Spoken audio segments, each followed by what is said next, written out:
April 26, 1986. St. Francis Xavier Church, Hyannis, Massachusetts. Caroline Kennedy stands as maid of honor. Andy Warhol works the crowd with a camera. To the American public, this is Camelot renewing itself, the country's founding political dynasty merging with its newest star. Yet in his wedding toast, the groom raises a glass to Kurt Waldheim, the Austrian president then under international scrutiny for concealing his wartime past. 17 years later, Maria Shriver would stand before a crowd and call her husband an A-plus human being, even as a tabloid company was quietly purchasing the silence and the stories of women who might have said otherwise. Two boys, born 5 days apart in the same household, would one day reveal exactly how much that silence had cost. It began on a tennis court in 1977. An inconvenient toast. Start with that toast, because it is rarely remembered, and it tells you precisely what kind of arrangement this marriage was from its very first afternoon. Kurt Waldheim did not attend the wedding. He was in the final stretch of his campaign for the Austrian presidency, and the World Jewish Congress had just published research detailing military service he had omitted from his own memoirs. The United States would later bar him from entry altogether. He sent a gift instead. And Arnold Schwarzenegger stood before the assembled Kennedy family, in the church that anchored their political mythology, and toasted him anyway. Years later, running for governor of California, Schwarzenegger's spokesman told the Los Angeles Times that had his boss known then what he knew later, the toast never would have happened. Schwarzenegger himself was more direct with the Jewish Journal in 2003. It was a mistake. That willingness to name his own errors plainly, after the fact, becomes a recurring and important thread in this story. What the toast revealed was simple. On the day the Shrivers handed over their only daughter, in their own family's church, the groom used the occasion for his own purposes. And no one stopped him. The Kennedys supplied the venue, the name, the guest list, the priest, the family compound down the road. He brought something they wanted, if less urgently. Money he had earned himself, a body America already paid to see on screen, and no political record requiring apology. In hindsight, they were not the party that came out ahead in this exchange. Before the marriage. To understand what came later, look at who Maria Shriver was before any of it. Because the version that survives in public memory, the devoted wife who married the Terminator, omits the detail that explains everything she did afterward. Born in Chicago in November 1955, she was the only daughter among 5 children. Her mother, Eunice Kennedy Shriver, sister to a president, founded what became the Special Olympics in 1968. Her father, Sergeant Shriver, led the Peace Corps and the War on Poverty, ran as George McGovern's vice presidential nominee in a landslide loss, and mounted his own brief presidential campaign in 1976.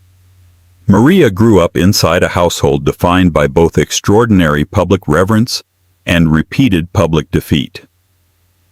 She was 8 when one uncle was assassinated in Dallas, 12 when another was killed in Los Angeles. By her teenage years, she was already working her father's campaigns, learning the actual mechanics of political communication, advance work, press strategy, and how a family decides in advance what version of itself it will offer the public. Then she did something the Kennedy women before her had not. She went to work on the other side of the camera. After Georgetown, she worked her way from local newsrooms in Philadelphia and Baltimore to a national correspondent role at CBS by 1983, eventually co-anchoring the CBS Morning News. She was no longer the niece being covered. She was the person doing the covering, in a family whose power depended entirely on controlling its own narrative. She had learned the trade from the inside. The tennis court, Their meeting took place in August 1977 at the Robert F. Kennedy Pro Celebrity Tennis Tournament, a charity event run by her mother's family. She was 21, freshly out of college. He was 30, a bodybuilder from a small village in Austria who had arrived in America in 1968 with almost nothing, won the Mr. Olympia title repeatedly, and was, that year, transforming himself into a film personality through the documentary Pumping Iron. What did each of them see in the other? She saw a man untouched by the family's grief and unintimidated by its history. Funny, relentless, indifferent to the deference everyone else showed the Shrivers. He saw an opening. Schwarzenegger had wanted a place in American public life since he was young enough to be laughed at for saying so. And there was exactly one American family that could hand an Austrian outsider with a thick accent instant legitimacy. Both things were true at once. Genuine attraction sustained an 8-year relationship, one that included, by his own admission in his 2012 memoir, an affair with his Red Sonja co-star, Brigitte Nielsen, during their courtship. He proposed in Austria in the summer of 1985. She said yes. That decision was not irrational. At 30, she stood at the top of network news, inside a devoutly Catholic family where divorce carried real weight and public composure was expected regardless of private circumstance. Her parents liked him. He was self-made, financially independent of the Kennedy name, and, notably, in a staunchly Democratic household, a Republican, which registered less as an obstacle than a novelty. She married him with full awareness of who he was. Every decision that followed was made by a woman who understood exactly what she had agreed to. An acquisition publicly staged. The wedding itself functioned less as romance than as a publicly photographed merger. Roughly 500 guests filled St. Francis Xavier Church.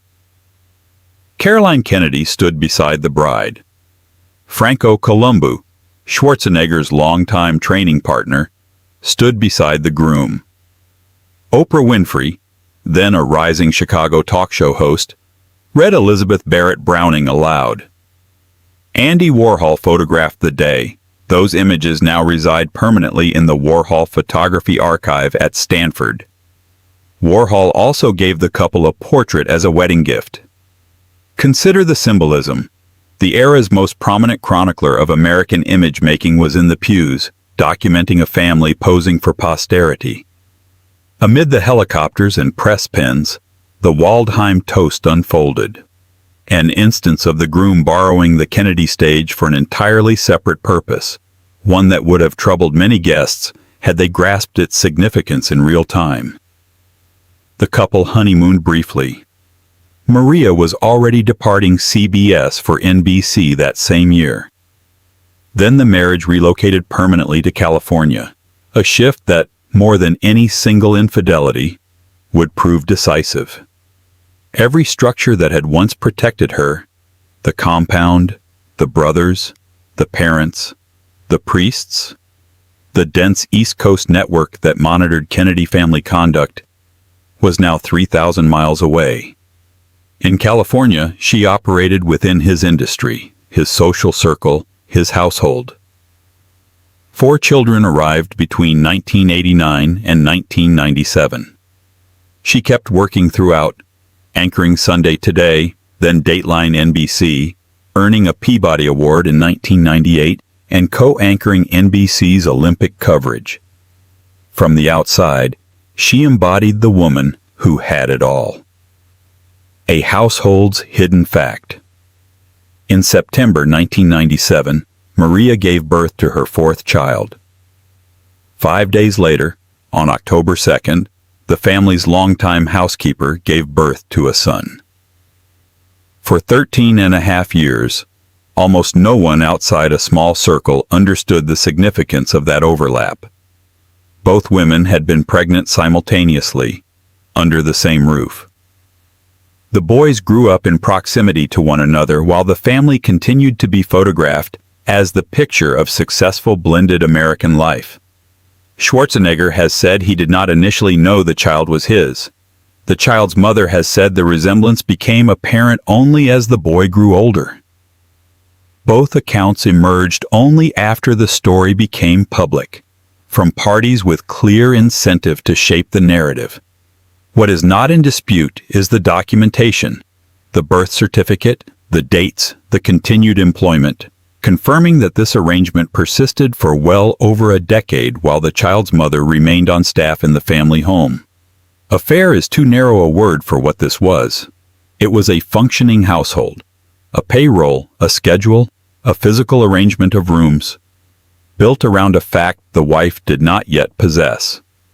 She would eventually learn it, but not before she had spent her most valuable asset defending the man who withheld it. The campaign and the cost. On August 6, 2003, amid California's recall campaign against Governor Gray Davis, Schwarzenegger announced his candidacy on The Tonight Show. It remains one of the most effective pieces of political theater of that decade. What rarely makes the highlight reel, by Schwarzenegger's own account, later reported by the Los Angeles Times, he told Maria at home before the announcement, and she reacted with visible distress. He has said her mother, Eunice, was the one who persuaded her to support the run, a claim that, whatever its precise accuracy, aligns with everything known about a woman who believed public service was the family's only justification and was unsentimental about its costs. Maria took unpaid leave from NBC to work the campaign, applying everything she knew about the press. She was, by every account, extraordinarily effective, living proof that this Republican newcomer was safe, moderate, and vouched for by American political royalty itself. Then, 5 days before the election, the Los Angeles Times published the story the campaign had been bracing for. Allegations from 6 women describing unwanted touching on film sets and in studio offices over 3 decades, spanning nearly 3 decades. A follow-up 2 days later added 3 more accounts. Schwarzenegger publicly apologized for behavior he characterized as misguided playfulness, while his campaign disputed elements of the accounts.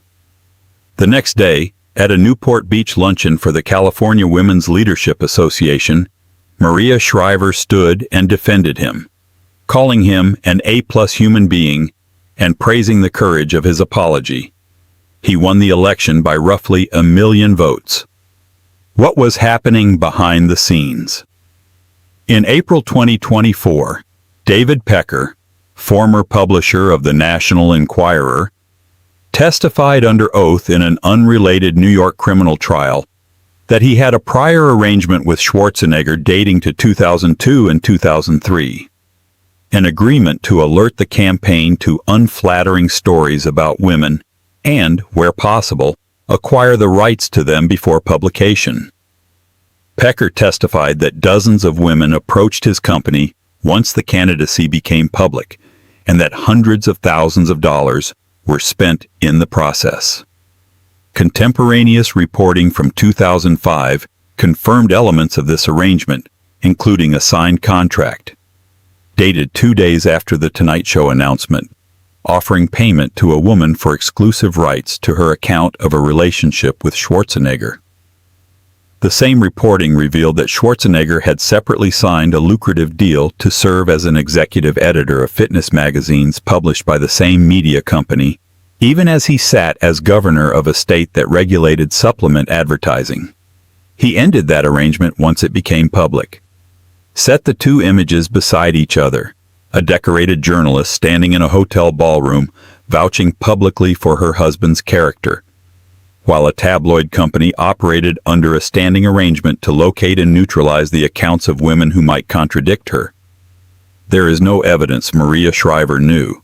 That is precisely the point. Her credibility was the campaign's most valuable asset, spent to protect something she had no knowledge was under active, paid defense. The career she gave up. After the 2003 inauguration, Maria briefly returned to Dateline. On February 3, 2004, she requested to be relieved of her NBC News duties, not at the network's request, but after her own conversations about whether the wife of a sitting governor could credibly continue reporting the news. She was 48, with 25 years of a career built independently of her family's influence. He kept his position. She surrendered hers. That is not interpretation. It is simply the record. What she built afterward was, on its own terms, substantial. She expanded a modest state event into the California Governor and First Lady's Conference on Women, which drew more than 30,000 attendees by 2010, featuring speakers from Oprah Winfrey to the Dalai Lama.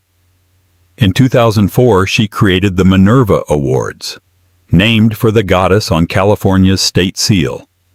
In 2009, she commissioned the Shriver Report, documenting that American women had become half the national workforce. She executive produced HBO's The Alzheimer's Project, driven by her father's illness, and won 2 Emmys for it. The marriage also functioned at times as a genuine political partnership. Schwarzenegger broke with Republican orthodoxy on climate policy, stem cell research, and immigration, and observers frequently noted his wife's influence in those positions. Publicly, he turned this dynamic into comedy, joking on stage about the domestic consequences of his convention speeches. The humor obscured a quieter reality. Her private objections had become his material. Her name, his credential. Her career, the variable that adjusted to accommodate his. Everything collapses at once. Between the summer of 2009 and the winter of 2011, every structure holding this arrangement together gave way simultaneously. Eunice Kennedy Shriver died in August 2009. Sergeant Shriver, who had lived with Alzheimer's disease for years, died in January 2011. The same month, Schwarzenegger's second term as governor ended. The conference ended with it. Her mother was gone. Her father was gone. The office was gone. For the first time since she was 21, Maria Shriver held no title and no public assignment. The family's longtime housekeeper retired that same month. As a former investigative journalist, Maria began asking questions, and by multiple accounts, received answers. Schwarzenegger has since confirmed in his memoir, in television interviews, and in the 2023 Netflix documentary, Arnold, that the disclosure occurred in a joint therapy session in early 2011. After he had left office, not before.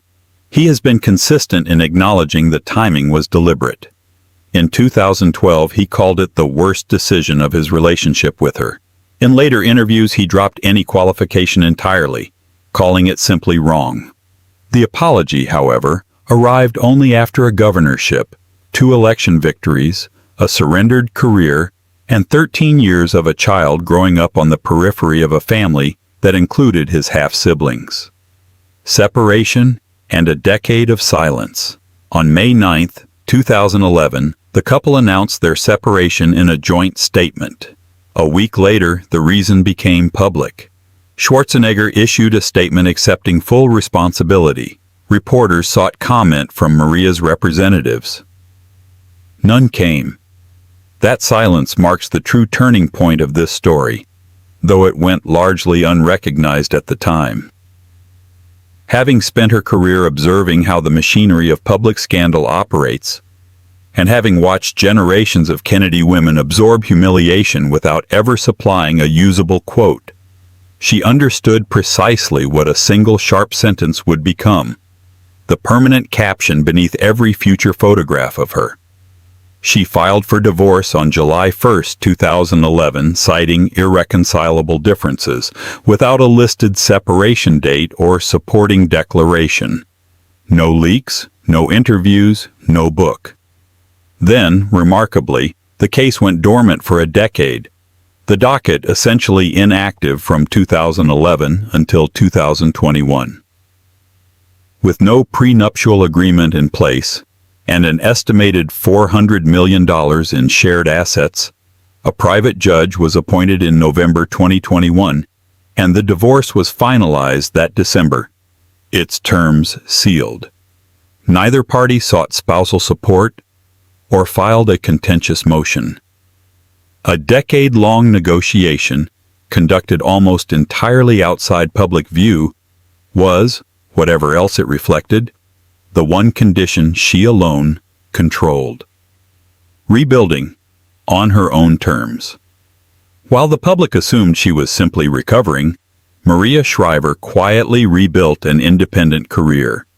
NBC brought her back as a special anchor in 2013, covering subjects of her own choosing.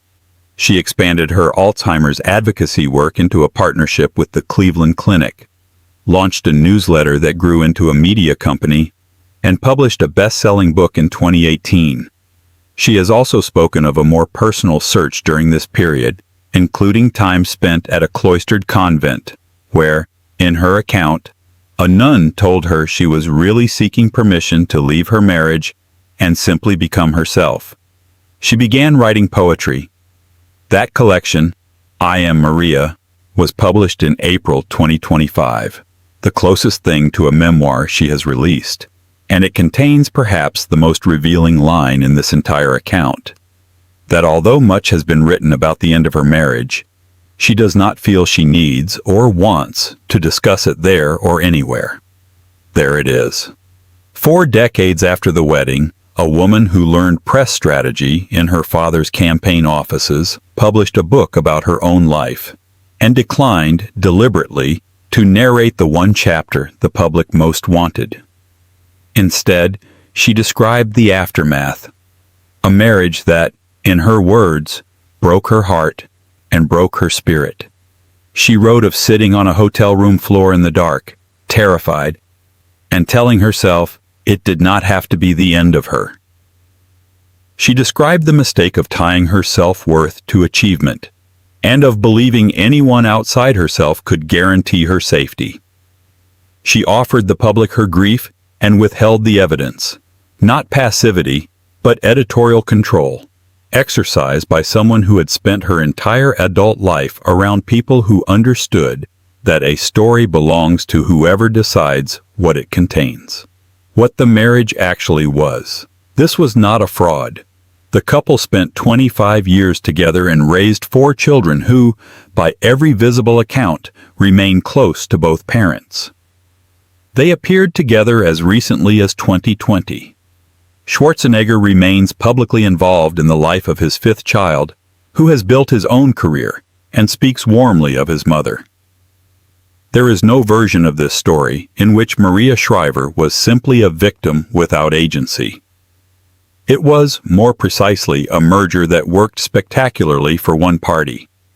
He gained the Kennedy name, a credible Democratic wife, and the legitimacy that carried an Austrian bodybuilder, 5 days removed from a groping scandal, to a 1 million-vote victory in California.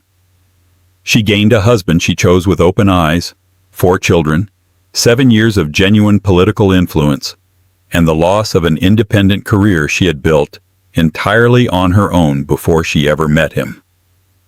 And the protective machinery around this marriage, the tabloid arrangements, the buyout contracts, the household that concealed a secret for 13 years, was never oriented toward protecting her. It existed to ensure that what she had vouched for, publicly, in that Newport Beach ballroom, would remain believable.